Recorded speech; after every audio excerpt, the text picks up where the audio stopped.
Hello, in front of me I've got Potensic ATOM 2. In this video I'll show you how to replace propeller.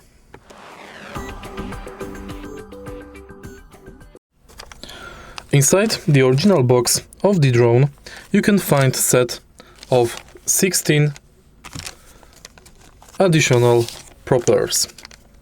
While replacing it, there's one thing you should take care of. Each wing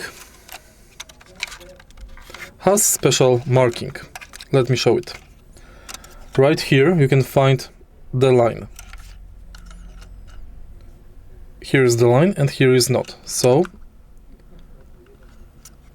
you have to take a look at the propeller you want to replace, because also some of the propellers are equipped with the lines and some are not. Make sure to match propellers with lines with the wing with the line. Next, take a look at the original box. Right here we've got the screwdriver and additional screws.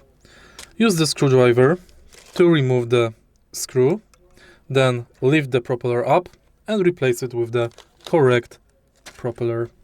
If you find this video helpful, please leave like, comment and subscribe.